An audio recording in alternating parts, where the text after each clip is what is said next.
Urban legend అంటే మన పూర్వీకులు మనకంటే ముందు వాళ్ళకి చెప్పడం, మనకంటే ముందు వాళ్ళు మనకి చెప్పడం, మనం మన తర్వాత జనరేషన్స్కి చెప్పడం, ఇలాగా ఒక స్టోరీ జనరేషన్స్ నుంచి అలా పాస్ అవుతూ ఉంటుంది. కాకపోతే దాంట్లో ఎంతవరకు వాస్తవం ఉందనేది ఎవరికీ పూర్తిగా తెలియదు. వాటిలో కొన్ని మిత్స్ ఉంటాయి, కాకపోతే కొన్ని రియల్ ఇన్సిడెంట్స్ కూడా ఉండే అవకాశం ఉంది, కానీ అవి రియల్ అని చెప్పడానికి కావాల్సిన ఎవిడెన్స్ అయితే ఉండదు. అందువలన వాటిని అర్బన్ లెజెండ్స్గా పిలుస్తూ ఉంటారు. అయితే కొన్ని అర్బన్ లెజెండ్స్ రియల్ లైఫ్ ఈవెంట్స్గా టర్న్ అవుతూ ఉంటాయి కాలం గడుస్తున్న కొద్దీ. అండ్ ఆ టైంలో ఆ అర్బన్ లెజెండ్ నిజమే అని అనిపిస్తూ ఉంటుంది. సో ఈరోజు ఈ వీడియోలో నిజంగా మారిన కొన్ని అర్బన్ లెజెండ్స్ గురించి డీటెయిల్గా తెలుసుకోబోతున్నాం. సో ఇంకెందుకు లేడు, let's get in to the video. Number 1, kidney theft. Kidney theft urban legend ఈ ప్రపంచవ్యాప్తంగా చాలా చోట్ల పాపులర్. ఈ స్టోరీలో ఏమని చెప్పబడుతుందంటే, ఒక బిజినెస్ మ్యాన్ ఒక ట్రిప్లో వెళుతూ ఉంటాడు. ఆ టైంలో తనకి ఒక మహిళ ఒక బార్లో కనబడుతుంది. ఆ రోజు సాయంత్రం వాళ్ళిద్దరూ అక్కడే స్పెండ్ చేస్తారు. అండ్ బాగా తాగేసిన తర్వాత ఆమె తన రూమ్కి ఇన్వైట్ చేస్తుంది అతన్ని. అండ్ వాళ్ళిద్దరూ కూడా ఆమె రూమ్కి వెళతారు. ఆ రోజు రాత్రి అక్కడే నిద్రపోతారు. అయితే మరుసటి రోజు పొద్దున్న లేచేసరికి అతను విపరీతమైన బ్యాక్ పెయిన్తో సఫర్ అవుతూ ఉంటాడు. హోటల్ వాళ్ళకి తనకిలాగా భారీగా బ్యాక్ పెయిన్ వస్తుందని చెబితే ఇమీడియట్గా హాస్పిటల్ తీసుకుని వెళ్తారు. ఆ తర్వాత అతని పరిస్థితి సీరియస్గా ఉందని చెప్పి ఐసీయూలో తీసుకెళ్ళి అతనికి ఏమైందో చెక్ చేస్తే అతనికి కొన్ని గంటల క్రితం ఒక పెద్ద ఆపరేషన్ జరిగినట్టుగా తెలుస్తోంది. అంతేకాదు అతని బాడీలో ఉండాల్సిన 2 కిడ్నీల్లో ఒక కిడ్నీ మిస్ అయిందని తెలుస్తుంది. అది కూడా చాలా క్లీన్గా, చాలా ప్రొఫెషనల్గా తీసేయడం జరిగింది. సో వాళ్ళ దగ్గర హై క్లాస్ డాక్టర్సే ఉన్నారనమాట. అందువలన ఈ సంఘటన జరిగింది అన్నట్టుగా ఈ లెజెండ్ అయితే ఉంటుంది. అయితే ఇది అలాగా చాలా మందికి స్ప్రెడ్ అయింది. బట్ ఇది నిజం అనడానికి కావాల్సిన ఆధారాలు అయితే మాత్రం ఎక్కడా కూడా లేవు. కానీ రీసెంట్ టైమ్స్లో దీనికి సంబంధించిన ఒక మోస్ట్ డాక్యుమెంటెడ్ కేసు అయితే బయటపడింది. ఇది జరిగింది నాసిమ్ మహమ్మద్ అనే ఒక 25 ఏళ్ల వయసున్న లేబరర్కి. అతను ఇండియాలోని అహ్మదాబాద్లో నివసిస్తూ ఉంటాడు. అతను ఒకరోజు కొంతమంది కోసం వెయిట్ చేస్తున్నాడు అహ్మదాబాద్లో ఉన్న లేబర్ మార్కెట్ దగ్గర. ఆ టైంలో కొంతమంది అతని దగ్గరికి వచ్చి, నీకు 3 నెలల పెయింటింగ్ కాంట్రాక్ట్ ఇప్పిస్తామని తెలియజేశారు. వర్క్ కోసం ఎప్పటి నుంచో ఎదురు చూస్తున్న నాసిమ్ దాన్ని యాక్సెప్ట్ చేశాడు. అతను తీసుకొని వెళ్ళి ఒక ఇంట్లో పెట్టారు. 2 వారాల పాటు అతను అక్కడే ఉంచారు, కానీ ఎటువంటి పని అప్పచెప్పలేదు. అతను నాకు ఎప్పుడు వర్క్ అప్పచెబుతారో చెప్పండి అంటే, టెండర్ పాస్ అవ్వాల్సి ఉంది, అది పాస్ అవ్వగానే నీకు వర్క్ అప్పచెబుతామని చెప్పారు. అయితే నసీంని బాగానే చూసుకునేవారు, రోజు బాగానే ఫుడ్ పెట్టేవారు, అక్కడే స్టే చేసేవాడు ప్రతిరోజు కూడా. అక్కడ అనుమానించాల్సింది కూడా ఏమీ లేదని అనిపించింది అతనికి. అయితే ఒకరోజు అతని బ్లడ్ శాంపుల్ తీసుకొని అతనికి ఒక ఇంజెక్షన్ ఇచ్చారు. మరుసటి రోజు ఉదయం కానీ అతను నిద్ర లేవలేదు. లేచి చూసేసరికి అతను ఒక హాస్పిటల్ బెడ్ మీద ఉన్నాడు. అంతేకాకుండా తన వెనకాతల భాగంలో విపరీతమైన పెయిన్ కూడా గమనించాడు అతను. ఏం జరిగిందో అర్థం కాక చుట్టూ ఉన్న మెడికల్ స్టాఫ్ని అడిగితే అతనికి చెప్పిన విషయం ఏంటంటే, అతనికి ఒక సర్జరీ జరిగింది, అతని బాడీలోంచి ఒక కిడ్నీని తీసేయడం జరిగింది అని తెలియజేశారు. అతని ద్వారా ఈ విషయం బయట ప్రపంచానికి తెలిసింది. బట్ అప్పటికే సుమారుగా 500 మందికి పైగా ఇలాగా కిడ్నీ దొంగతనానికి గురయ్యారు ఆ ప్రాంతంలో అని అయితే ఆ తర్వాత తెలిసింది. అండ్ విక్టిమ్స్ అందరూ కూడా ఇలాగా పనుల కోసం వచ్చిన వాళ్ళే. వాళ్ళని పనుల పేరుతో ఇలా తీసుకొని వచ్చి ఇల్లీగల్గా ఆపరేషన్స్ అయితే చేపించి వాళ్ళ బాడీలోంచి కిడ్నీస్ని అయితే తీసేసుకుంటున్నారు. అండ్ అలా చేసేది కూడా కొంతమంది టీమ్ ఆఫ్ డాక్టర్సే. మెయిన్గా డాక్టర్ అమిత్ కుమార్ అనే ఒక పర్సన్ ఉన్నాడు. అతనికి ఈ హ్యూమన్ కిడ్నీస్ని సప్లై చేయడానికి కాంట్రాక్ట్ ఉంది. చాలామంది రిచ్ పీపుల్కి, వెల్తీ పీపుల్కి కిడ్నీలు పంపిస్తూ ఉంటాడు. ఇండియన్స్కి, ఫారినర్స్కి కూడా పంపిస్తూ ఉంటాడు. నాసిమ్ ద్వారా దీని గురించి అయితే తెలిసింది. సో ఇండియాలో చాలామంది ఇలాగా ఎటువంటి నాలెడ్జ్ లేకుండా కిడ్నీ దొంగతనానికి గురవుతున్నారనే విషయం అప్పుడైతే అర్థమైంది. సో ఆ తర్వాత ఈ అర్బన్ లెజెండ్ నిజమైంది. హాయ్ ఫ్రెండ్స్, మీరు ఎప్పుడైనా సరే 5,000 రూపాయల ప్రోడక్ట్ 250 రూపాయలకి రావడాన్ని గమనించారా? లేదు కదా. కానీ అమెజాన్, ఫ్లిప్కార్ట్ లాంటి కంపెనీస్ ఏం చేస్తూ ఉంటాయంటే, కొన్ని గోల్డెన్ హవర్స్ టైంలో మెగా డీల్స్ ఇస్తూ ఉంటాయి. ఆ డీల్స్ టైంలో ఒక్కొక్క ప్రోడక్ట్ మీద 90% నుంచి 95% వరకు డిస్కౌంట్ అయితే ఉంటుంది. అయితే ఈ డీల్స్ కోసం మీరు కాన్స్టెంట్గా ఆ యాప్స్ చెక్ చేస్తూ ఉండలేదు కదా. కానీ మీకోసం నేను వాటన్నిటిని కూడా కాన్స్టెంట్గా చెక్ చేస్తూ ఉంటాను. అండ్ దాంట్లో ఎప్పుడు ఏ డీల్ పెట్టినా కూడా ఇమీడియట్గా మీకు ఆ ప్రోడక్ట్ని అయితే షేర్ చేస్తాను. మీరు ఇమీడియట్గా ఆ ప్రోడక్ట్ని పర్చేస్ చేయొచ్చు దాని నుంచే. అండ్ అంతేకాదు కొన్ని ఎక్స్ట్రాడినరీ ప్రొడక్ట్స్ ఉంటాయి, వాటిని మీరు బయట ఎక్కడ కూడా చూడరు. వాటి గురించి కూడా నేను మీకు షేర్ చేస్తాను. మీరు సింపుల్గా చేయాల్సింది ఒకటే, కింద డిస్క్రిప్షన్లో మన టెలిగ్రామ్ ఛానల్ లింక్, మన వాట్సాప్ ఛానల్ లింక్, మన ఇన్స్టా బ్రాడ్కాస్ట్ ఛానల్ లింక్ ఉంటాయి. వీటిలో మీరు ఏ యాప్ ఎక్కువగా వాడతారో ఆ యాప్కి సంబంధించిన లింక్ మీద క్లిక్ చేసి ఆ యాప్లో ఉన్న మన ఛానల్ని ఫాలో అవ్వండి. దాంట్లో రెగ్యులర్గా చాలా ప్రొడక్ట్స్ అయితే మీకు అప్డేట్ అవుతూ ఉంటాయి. అండ్ ఆ ప్రొడక్ట్స్లో మీకు ఏది నచ్చినట్టయితే దాన్ని మీరు కొనుగోలు చేయొచ్చు వెంటనే. సో డిస్క్రిప్షన్లో లింక్స్ ఉన్నాయి, వెంటనే ఫాలో అవ్వండి. Number 2, killer in the back seat. ఈ స్టోరీ మనకి చెప్పేది ఏంటంటే, ఒక మహిళ రాత్రిపూట ఒంటరిగా డ్రైవ్ చేస్తూ ఉంటుంది తన కార్ని. అప్పటికే చాలా లేట్ అయింది. అయితే మధ్యలో ఆమె ఒక విషయాన్ని నోటీస్ చేస్తుంది. అదేంటంటే, ఆమె రేర్ వ్యూ మిర్రర్లోంచి కొన్ని బ్రైట్ లైట్స్ కనబడుతూ ఉంటాయి. అంటే ఏదో వెహికల్ ఆమెను ఫాలో అవుతుందన్నమాట. అది కూడా చాలా క్లోజ్గా ఫాలో అవుతుంది అండ్ దాని యొక్క లైట్స్ని కంటిన్యూస్గా ఫ్లాష్ చేస్తూ ఉంది. సో ఏదో జరగబోతోంది అని ఆమెకైతే అనిపించింది. ఆ టైంలో ఆమె తన కార్ యొక్క బ్యాక్ సీట్స్ని చూసినప్పుడు అక్కడ ఒక మనిషి ఉండడాన్ని గమనించింది. అంతేకాదు అతని ముఖాన్ని కూడా చూసింది. అతను ఒక తప్పించుకొని తిరుగుతున్న హంతకుడు. సో అతను ఈమె మీద అటాక్ చేయడానికి అయితే ట్రై చేశాడు. అండ్ దీనికి ఇంకొక వెర్షన్ కూడా ఉంది. అందులో ఆ మహిళ ఫ్యూయల్ కోసం ఒక దగ్గర ఆగుతుంది. అక్కడ అటెండెంట్ ఆమెను కారు దిగమని అడుగుతాడు అండ్ ఆఫీస్కి రమ్మని అడుగుతాడు. ఎందుకంటే పేమెంట్ విషయంలో ఇబ్బంది అవుతుందన్న ఉద్దేశంతో. అండ్ ఆఫీస్లోకి వచ్చిన తర్వాత మీ కార్లో వెనక సీట్లో కూర్చున్న పర్సన్ ఎందుకని మీతో బయటకు రాలేదు, ఎందుకని అక్కడే ఆగిపోయాడు అని అడుగుతాడు. ఆవిడేమో నా కార్లో నేను ఒక్కదాన్నే ఉన్నాను, ఇంకెవరూ లేరు అని చెబుతుంది. కానీ అతను మాత్రం లేదు, నేను మీ కార్లో చాలా క్లియర్గా ఒక పర్సన్ని చూశాను అని చెబుతాడు. ఇమీడియట్గా వాళ్ళిద్దరూ ఆ కార్ దగ్గరికి వెళతారు. ఆ కార్లో నిజంగానే ఒక పర్సన్ ఉంటాడు. వీళ్ళిద్దరూ అక్కడికి రావడాన్ని చూసి అతను అక్కడ నుంచి పారిపోతాడు, ఆ కార్లోంచి బయటికి దూకి. అండ్ దీంట్లోనే ఇంకొక వెర్షన్ కూడా ఉంది. అతను ఆ కార్లోంచి దిగి వాళ్ళిద్దరిని చంపేస్తాడు. బేసిక్గా ఈ కైండ్ ఆఫ్ ప్లాట్ని చాలా హారర్ సినిమాల్లో వాడారు హాలీవుడ్లో. అయితే ఈ అర్బన్ లెజెండ్ కూడా ఒక రియల్ స్టోరీని బేస్ చేసుకునే పుట్టిందని చాలామంది నమ్ముతూ ఉంటారు. అది 1964లో న్యూయార్క్లో జరిగిన ఇన్సిడెంట్. ఒక అన్సస్పెక్టింగ్ పోలీస్ ఆఫీసర్ తన వైఫ్తో కలిసి కారులో వెళ్తున్న టైంలో కారు వెనక సీట్లో ఎవరో ఉన్నట్టుగా అనిపించి సడన్గా ఒక చోట కారు ఆపి వెనక సీట్లో చెక్ చేస్తే ఒక వ్యక్తి కనబడతాడు. అతను చాలా ప్రమాదకరమైన హంతకుడని అతన్ని చూశాక అర్థమవుతోంది. ఎందుకంటే అతను పోలీస్ ఆఫీసర్ కాబట్టి. అతను చాలా మందిని గన్తో షూట్ చేసి చంపేశాడు. ఒకవేళ ఈ పోలీస్ ఆఫీసర్ కనుక త్వరగా రియాక్ట్ అవ్వకపోయినట్టయితే పోలీస్ ఆఫీసర్ని అతని భార్యని కూడా చంపేసేవాడు. వాళ్ళిద్దరు ఆ కారులోనే ఉన్నారు. అలాగా ఆ పోలీస్ ఆఫీసర్ ఆ వ్యక్తిని అయితే పట్టుకొని అరెస్ట్ చేశాడు. సో దానిని బట్టి ఈ స్టోరీ పుట్టిందని చెబుతుంటారు. అంటే killer in the back seat అనే పాయింట్ అక్కడ స్టార్ట్ అయిందని చెబుతూ ఉంటారు. కాకపోతే దీనికి కొంచెం పాపులారిటీ తేవడం కోసం ముందు సీట్లో మహిళ ఉన్నట్టుగా సృష్టించారని చెబుతూ ఉంటారు. ఇన్ఫ్యాక్ట్ సేమ్ ఇలాంటిదే ఇంకొక సంఘటన కూడా జరిగింది. ఒకసారి ఒక మహిళ తన వ్యాన్లో ఒక పెట్రోల్ స్టేషన్కి వెళ్ళి అక్కడ పెట్రోల్ నింపిస్తున్న టైంలో ఆమె కారు యొక్క వెనక సీట్లోకి ఒక వ్యక్తి ఎంటర్ అయ్యి ఆ తర్వాత కారు కొద్ది దూరం ముందుకు వెళ్ళిన తర్వాత ఆమెను బెదిరించి కారు పక్కన ఆపేటట్టు చేసి ఆమెను వెనక సీటుకు లాక్కొని వచ్చి ఆమెను బలవంతం చేసి ఆ తర్వాత ఆమెను చంపేశాడు కూడా. ఈ సంఘటన జరిగింది 2013వ సంవత్సరంలో. అండ్ ఈ సంఘటన ఆధారంగా కూడా మహిళలు డ్రైవ్ చేస్తున్నట్టుగా వెనక కిల్లర్ ఉన్నట్టుగా చూపిస్తూ ఉంటారని అయితే చాలామంది అభిప్రాయపడుతూ ఉంటారు. అండ్ ఇలాంటిది ఇంకొక సంఘటన కూడా జరిగింది. ఒక మహిళ తన యొక్క మినీ వ్యాన్ని డ్రైవ్ చేసుకుంటూ వెళుతున్న టైంలో ఆమె కారు యొక్క బ్యాక్ సీట్లోకి ఒక గ్యాస్ స్టేషన్లో ఒక వ్యక్తి ఎంటర్ అయ్యి కొద్ది దూరం వెళ్ళిన తర్వాత ఆమె మెడ మీద కత్తి పెట్టి దగ్గరలో ఉన్న ఏటీఎం మిషన్ దగ్గరికి వెళ్ళి క్యాష్ విత్డ్రా చేసి తీసుకురావాల్సిందిగా తనను బెదిరిస్తాడు. ఆమె ఏటీఎం మిషన్ దగ్గరికి వెళ్ళి డబ్బులు తీసుకొని వచ్చేస్తుంది. ఆ డబ్బులు తీసుకొని అతను పారిపోతాడు. ఆమెనేమి చేయడు. సో ఈ 3 ఇన్సిడెంట్స్ని బేస్ చేసుకొని ఈ స్టోరీ పుట్టింది, ఈ అర్బన్ లెజెండ్ పుట్టిందని అయితే చాలామంది నమ్ముతూ ఉంటారు. ఇన్ఫ్యాక్ట్ అందుకే చాలామంది చెప్పేది ఏంటంటే, మీరు బయటికి ఎక్కడికైనా వెళ్ళేటప్పుడు మీ కార్ డోర్స్ని లాక్ చేసుకోండి. పర్టికులర్గా మీరు మీ కార్ని ఒంటరిగా వదిలేసి వెళ్ళేటప్పుడు ఇంకా సేఫ్గా ఉండాలి. సో పక్కాగా లాక్ చేసి పెట్టుకోండి అని అయితే చాలామంది అభిప్రాయపడుతూ ఉంటారు. Number 3, body under the bed. ఈ కథ కూడా ఎన్నో ఏళ్ల పాటు నడుస్తూ వస్తోంది. ఇది కూడా చాలా డిస్టర్బింగ్ అండ్ డిస్గస్టింగ్ స్టోరీ కూడా. ఈ కథ మనకి చెప్పేది ఏంటంటే, ఒక హనీమూన్ కపుల్ ఒకసారి లాస్ వేగాస్ హోటల్కి వెళతారు. అక్కడ అవుట్ సైడ్ వ్యూ అద్భుతంగా కనిపించేలాగా ఒక రూమ్ని తీసుకొని అక్కడ స్టే చేద్దామని లోపలికి వెళ్తారు. లోపలికి వెళ్ళగానే వాళ్ళకి చాలా దారుణమైన వాసన వస్తుంది. ఆ వాసనని వాళ్ళు ఈవెన్ వర్ణించలేరు కూడా.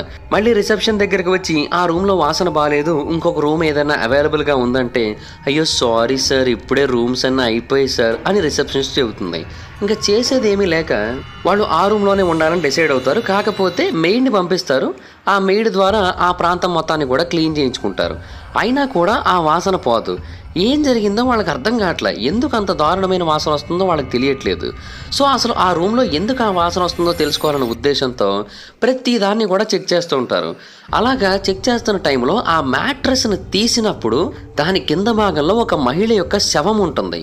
ఎన్ని రోజుల నుంచి ఉందో తెలియదు కానీ చాలా అంటే చాలా దారుణంగా కుళ్ళిపోయి ఉంది. అందువలన ఆ వాసన అంత దారుణంగా వస్తుంది.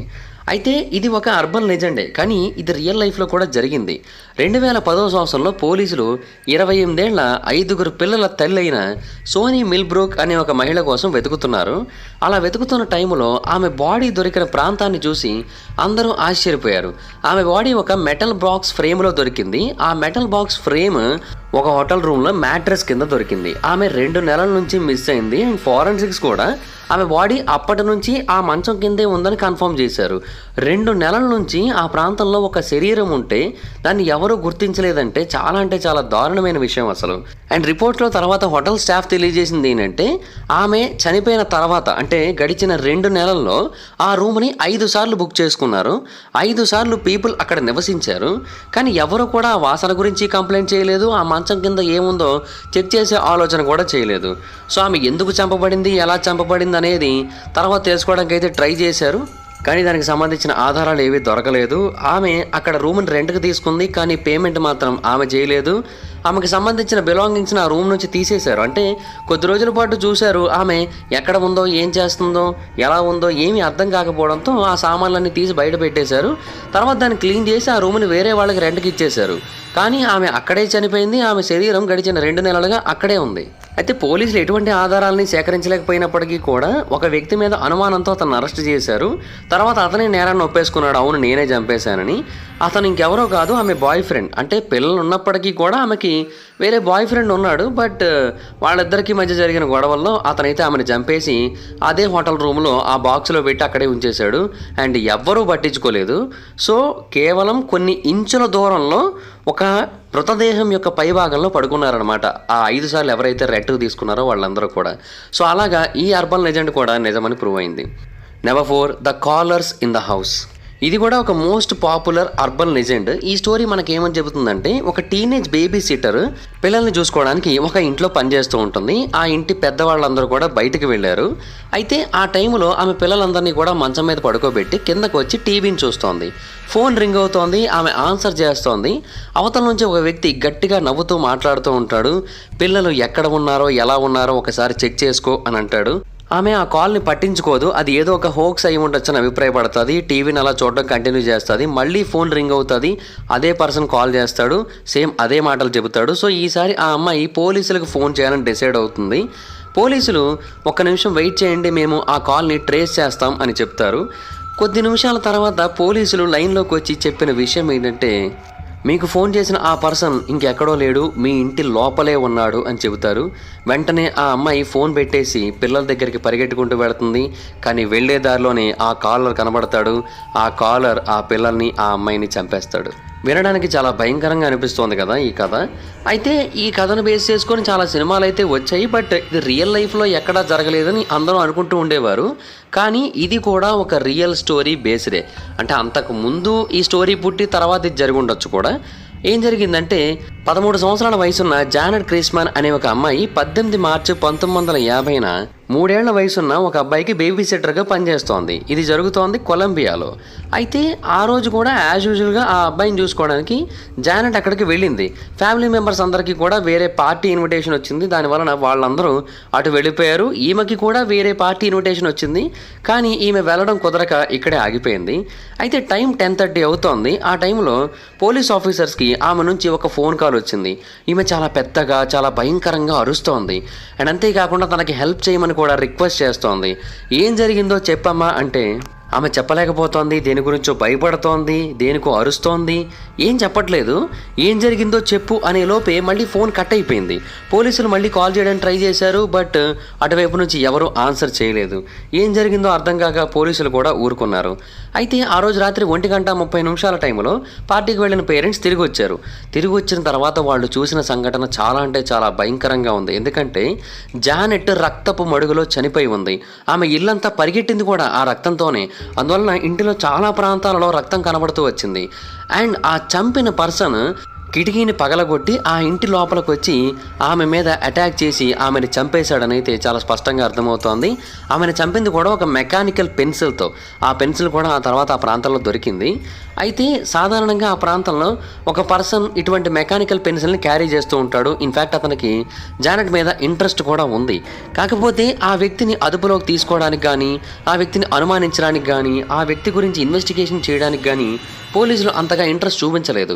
సో అక్కడ మనకు కనబడుతున్న ఎవిడెన్స్ అంతా కూడా చాలా క్లియర్గా కనబడుతున్నప్పటికీ కూడా పోలీసులు ఎందుకనో దాన్ని అంతగా కన్సిడర్ చేయలేదు. అందువలన జానెట్ యొక్క హత్య అన్సాల్వ్డ్ మిస్టరీగానే మిగిలిపోయింది. బట్ అది ఒక అర్బన్ లెజెండ్కి దారితీసింది. ఎందుకంటే ఆ చంపిన వ్యక్తి నిజంగా ఆమె ఇంట్లోనే ఉన్నాడు. కాకపోతే ఆమెకి కాల్ అయితే చేయలేదు. కాకపోతే కాలర్ ఇంట్లోనే కిల్లర్ ఉన్నాడు. అది ఇక్కడ ఇంపార్టెంట్ విషయం. ఫైనల్గా నెంబర్ 5, పాలిబియస్. పాలిబియస్ అనేది ఒక శాపం విధింపబడిన గేమ్. ఇది చాలా అంటే చాలా వింతైన గేమ్.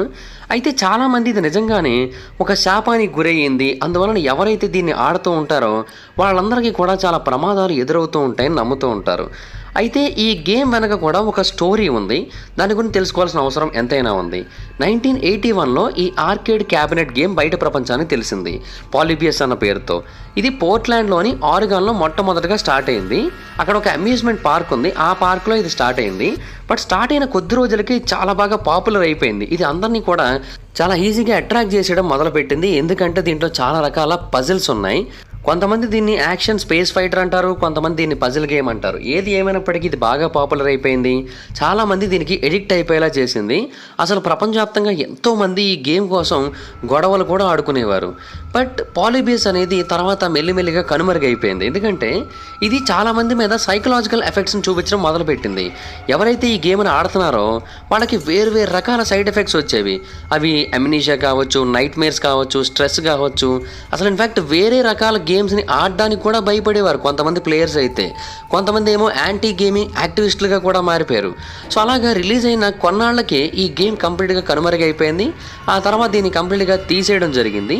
రూమర్స్ ఏంటంటే ఆ తర్వాత ఇటువంటి కొన్ని ప్రోటోటైప్స్ని రిలీజ్ చేయడానికి ట్రై చేశారు. బట్ ఎందుకనో మళ్ళీ రిలీజ్ చేయకుండా ఆపేశారు. ఎందుకంటే రిలీజ్ చేసినట్టయితే మళ్ళీ దీన్ని ఆడిన వాళ్ళలో అలాంటి సైడ్ ఎఫెక్ట్స్ కనబడే అవకాశాలు ఉంటాయి అన్న ఉద్దేశంతో. అయితే మరికొంతమంది ఏమంటారంటే యునైటెడ్ స్టేట్స్ గవర్నమెంట్ వాళ్ళు ఆర్మీలోకి రిక్రూట్ చేసుకోవడానికి మనుషుల యొక్క మెంటల్ ఎబిలిటీని, ఫిజికల్ ఎబిలిటీని చెక్ చేయడం కోసం ఈ గేమ్ని లాంచ్ చేశారని కూడా చెబుతూ ఉంటారు. అది ఎంతవరకు వాస్తవం అనేది మనకైతే తెలియదు. కానీ కొన్ని రిపోర్ట్స్ చెబుతున్న దాని ప్రకారం బ్లాక్ సూట్స్ని ధరించిన కొంతమంది వ్యక్తులు ఈ మెషిన్స్ దగ్గరికి వచ్చి కొంత డేటాని కలెక్ట్ చేసేవారని కూడా కొంతమంది తెలియజేస్తూ వచ్చారు. సో ఇదంతా కూడా యుఎస్ గవర్నమెంట్ పని అని అయితే కొంతమంది చాలా బలంగా నమ్ముతూ ఉంటారు. బట్ మరి కొంతమంది అలాంటిది ఏమీ లేదు, జస్ట్ నార్మల్ గేమ్ అంతే. బట్ దీని కారణంగా సైకలాజికల్ ఎఫెక్ట్స్ చాలా ఎక్కువ ఉన్నాయి కాబట్టి దీన్ని బ్యాన్ చేశారని అయితే చెబుతూ ఉంటారు. అండ్ 2003లో దీనికి సంబంధించిన ఒక స్టోరీ బాగా పాపులర్ అయింది. అంటే గేమ్ ప్రో మ్యాగజైన్ వాళ్ళు దీని గురించి బయట ప్రపంచానికి అయితే తెలియజేశారు. అందులో దీనికి సంబంధించిన సీక్రెట్స్ని, లైస్ని, వీటన్నిటిని కూడా చూపించారు. అయితే ఆశ్చర్యకరమైన విషయం ఏంటంటే వాళ్ళు ఒక పాయింట్ని ప్రస్తావించారు. అదేంటంటే ద సింప్సన్స్ అని ఒక షో ఉంది. ఈ షో చాలా విషయాల్ని ప్రెడిక్ట్ చేసిందని, చాలా విషయాలు రియల్గా చూపించిందని చాలామంది నమ్ముతూ ఉంటారు. దాంట్లో ఈ పాలిబియస్ని ప్రాపర్టీ ఆఫ్ యుఎస్ గవర్నమెంట్ అని ప్రింట్ చేసి మనకు చూపిస్తారు. అండ్ ఇన్ఫ్యాక్ట్ ఆ ఎపిసోడ్ ఇప్పటికీ కూడా ఆన్లైన్లో మనకు కనబడుతూ ఉంటుంది. సో ఇది యుఎస్ గవర్నమెంట్ చేత నడపబడుతుంది అనేది ఒక అర్బన్ లెజెండ్ కాదు, ఒక నిజం అనేది చాలామంది నమ్మడం మొదలుపెట్టారు అప్పటి నుంచి. అండ్ 2011లో మళ్ళీ ఒక పాలిబియస్ మిషన్ అయితే కనబడింది. సేమ్ ఆ ఓరగన్ స్టోరేజ్ యూనిట్ దగ్గరలో, న్యూపోర్ట్ దగ్గరలో కనబడింది. కాకపోతే ఇంతకు ముందున్న దానికంటే కొంచెం డిఫరెంట్గా కనబడింది. ఇన్ఫ్యాక్ట్ కొంతమంది దీన్ని ఈబేలో అమ్మడానికి కూడా ట్రై చేశారు. బట్ ఆ తర్వాత ఇది ఏమైంది, దీన్ని ఎవరైనా కొన్నారా, కొనుక్కొని వాడుతున్నారా లేదా, నిజంగానే ఈ గేమ్కి శాపం విధింపబడిందా, అండ్ మళ్ళీ ఆ తర్వాత ఎవరైనా ఆడితే వాళ్ళ మీద ఎలాంటి ఎఫెక్ట్స్ పడ్డాయి, ఇవేవి కూడా ఎవరికి తెలియలేదు. కానీ దీన్ని ఆడిన ప్రతి ఒక్కరికి కూడా సైడ్ ఎఫెక్ట్స్ రావడం అనేది నిజమే అని అయితే ఆ తర్వాత ఎంతోమంది యుఎస్ గవర్నమెంట్ అఫీషియల్స్ కూడా తెలియజేశారు. బట్ ఏది ఏమైనా కూడా దీని కారణంగా కొంతమంది అసలు వీడియో గేమ్సే ఆడడం మానేశారు వాళ్ళ లైఫ్స్లో. అలాగా కొంతమందిని ఇది మార్చిందని కూడా చెప్పాలి. సో అది గైస్ సిచ్యువేషన్. ఇవి 5 అర్బన్ లెజెండ్స్ నిజంగా మారినవి. వీటిలో ఏది మీకు చాలా ఇంట్రెస్టింగ్ అనిపించిందో కింద కామెంట్ సెక్షన్లో తెలియజేయండి. వీడియో కనుక మీకు నచ్చినట్టయితే లైక్ చేయండి, వీడియో షేర్ చేయండి. ఇప్పుడు ఎవరైనా మన ఛానల్ని సబ్స్క్రైబ్ చేసుకోకపోతే ఇప్పుడే సబ్స్క్రైబ్ చేసుకోండి. పక్కన బెల్ ఐకాన్ ఆన్లో పెట్టుకోండి. నా ఫర్దర్స్ మిస్ అవ్వకుండా చూడొచ్చు. చాలా మంది చూస్తున్నారు కానీ సబ్స్క్రైబ్ చేసుకోవట్లేదు. So please try to subscribe and click the bell icon also. నా ఇన్స్టాగ్రామ్ ఐడి జబర్దస్త్ మైదర్, అక్కడ కూడా వచ్చినట్టు ఫాలో అవ్వచ్చు. Thank you so much guys. Bye. Meet you on next video. Bye. Hi friends, మీరు ఎప్పుడైనా సరే 5,000 రూపాయల ప్రొడక్ట్ 250 రూపాయలకి రావడాన్ని గమనించారా? లేదు కదా! కానీ అమెజాన్, ఫ్లిప్‌కార్ట్ లాంటి కంపెనీస్ ఏం చేస్తూ ఉంటాయంటే కొన్ని గోల్డెన్ హవర్స్ టైమ్‌లో మెగా డీల్స్ ఇస్తూ ఉంటాయి. ఆ డీల్స్ టైమ్‌లో ఒక్కొక్క ప్రొడక్ట్ మీద 90% నుంచి 95% వరకు డిస్కౌంట్ అయితే ఉంటుంది. అయితే ఈ డీల్స్ కోసం మీరు కాన్స్టెంట్‌గా ఆ యాప్స్ చెక్ చేస్తూ ఉండలేరు కదా! కానీ మీకోసం నేను వాటన్నిటిని కూడా కాన్స్టెంట్‌గా చెక్ చేస్తూ ఉంటాను. అండ్ దాంట్లో ఎప్పుడు ఏ డీల్ పెట్టినా కూడా ఇమ్మీడియేట్‌గా మీకు ఆ ప్రొడక్ట్‌ని అయితే షేర్ చేస్తాను. మీరు ఇమ్మీడియేట్‌గా ఆ ప్రొడక్ట్‌ని పర్చేజ్ చేయొచ్చు దాని నుంచే. అండ్ అంతేకాదు కొన్ని ఎక్స్ట్రార్డినరీ ప్రొడక్ట్స్ ఉంటాయి. వాటిని మీరు బయట ఎక్కడ కూడా చూడరు. వాటి గురించి కూడా నేను మీకు షేర్ చేస్తాను. మీరు సింపుల్‌గా చేయాల్సింది ఒకటే, కింద డిస్క్రిప్షన్‌లో మన టెలిగ్రామ్ ఛానల్ లింక్, మన వాట్సాప్ ఛానల్ లింక్, మన ఇన్‌స్టా బ్రాడ్‌కాస్ట్ ఛానల్ లింక్ ఉంటాయి. వీటిలో మీరు ఏ యాప్ ఎక్కువగా వాడతారో ఆ యాప్‌కి సంబంధించిన లింక్ మీద క్లిక్ చేసి, ఆ యాప్‌లో ఉన్న మన ఛానల్‌ని ఫాలో అవ్వండి. దాంట్లో రెగ్యులర్‌గా చాలా ప్రొడక్ట్స్ అయితే మీకు అప్డేట్ అవుతూ ఉంటాయి. అండ్ ఆ ప్రొడక్ట్స్‌లో మీకు ఏది నచ్చినట్టయితే దాన్ని మీరు కొనుగోలు చేయొచ్చు వెంటనే. సో, డిస్క్రిప్షన్‌లో లింక్స్ ఉన్నాయి. వెంటనే ఫాలో అవ్వండి.